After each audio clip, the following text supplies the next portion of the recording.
I think it's sometimes in my house it gets really tough. Things get really ugly. Everyone has a different agenda, especially we had teenagers. Everyone's going 10 different directions, and it becomes complete chaos, and relationships suffer, and we have to figure out how to get back in there. I remember hosting a panel at the White House Working Families Summit.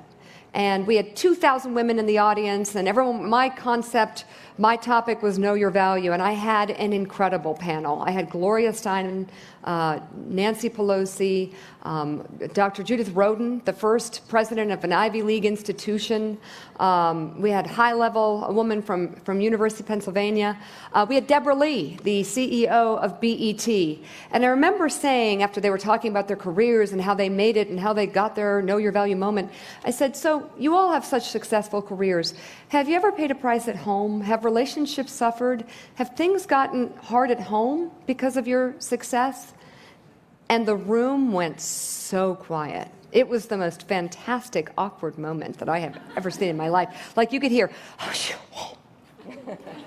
and they all looked at me like something smelled bad. Like, you don't talk about that. We're all perfect, right? That's what we're up here to make it look we can do this. And finally, Deborah Lee was like, well, I'm divorced. So I guess you could put me in that category.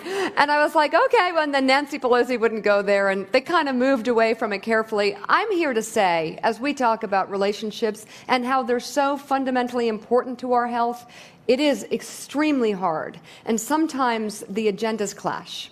You know? So, Dr. Benenson, it's all on you. Yeah. How do you deal with She's helped me a lot. Stress and this push and pull? Well, first, and what's the effect it has on us and our ability to function? The first thing is to actually recognize it. There are some of us who, you've heard us say, I thrive on stress.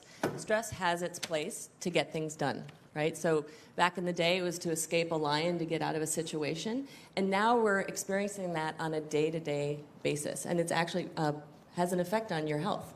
It makes you cranky, fatigued. As a physician, I see people with headaches and stomach issues that are all stress-related, nothing actually medical. And something that we need to think about that we don't think about is chronic stress affects your health, and you don't feel it. So it's this low level of inflammation all the time that you don't feel, and it's actually affecting the inside of your body. So it's been tied to heart disease, cancer, Alzheimer's, premature aging. Some of this really bad stuff that we don't know how to tackle is stress-related. So it's certainly something that we need to accept, address. It's great to hear, that you're able to balance it. But get a hold of it and don't let it take you over. It's really important. I want to ask you all really quickly, and just 30 seconds, but do you have little tips for dealing with stress? I mean, we all know, right? You wake up in the middle of the night, or you wake up in the morning and you almost feel overwhelmed by everything that's facing you, or you're rushing around. I walked past my gate to the other end of the airport this morning because I had 14 things going on in my head, and the nice man who was waiting to check me in to let me go through the TSA line said, ma'am, this is the wrong line. You're over there. I've never been to an airport before. I'm there 5 times a week. What do you do about stress? I think it happens at least once every day that I've lost perspective in a moment. And in that moment, what I do is I look at someone and I make eye contact. And when I make eye contact, I remember it's about human beings, and it puts me back into perspective. So that's a little thing that I do quite frequently. That's a great tip. That's a good one. Megan. I like it. Me? Wow. Well, I'm still struggling. I'm not sure that I manage stress that well. I take it on a day-by-day basis. I run. The one thing I do every day is I go running, and I love that time alone. But it does feel like whack-a-mole at times. And there's a phrase that you brought to the table, and I know we're going to talk about it today, mental toughness. And I do think that I have developed a lot of that over time. And I think you have too, Chris. I think that's why you're still standing, actually, because of the challenges of this business. And that ultimately helps me deal with stress. And I think for us, and Mika mentioned this, but when you have people, and Mika and I wouldn't see each other for years, literally, right? But whenever we would see each other, there was this connection. Like we knew we were in a certain war together. Yep. And we were fighting battles, and the battles were the same, that we might be on different teams and we might not be up against each other, but that there is something about the relatability of having that support from other women, right? Yeah. And so I would see her and I'd say, okay. And we would always say, the last thing we would say to each other, we're survivors. Yeah. Right? And I think there is something about that. And when you talk about mental toughness, I spent almost 6 months. This was a really hard assignment. When I was based in LA, going back and forth to do stories on the Navy SEALs.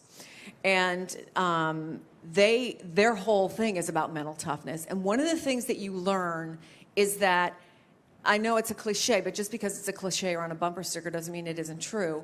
What you survive makes you stronger. Anything, you think you can't get through something and you do, that needs to be a lesson for the next time, right, Dr. Tanya, that you can. It's true, and it actually seems to be more of a success factor than raw intelligence and raw talent. Mental toughness, those are the people who craziness is going around and they're able to stay focused and solution focused, and we can do that too. And if you think about athletes, so military athletes, these kind of people, there are a lot of people who can catch a ball, hit a ball, throw a ball, whatever your sport is that you like, but it's in those situations where craziness is going around you, where the play doesn't go as planned, who can be flexible and adapt to the situation. That is the key.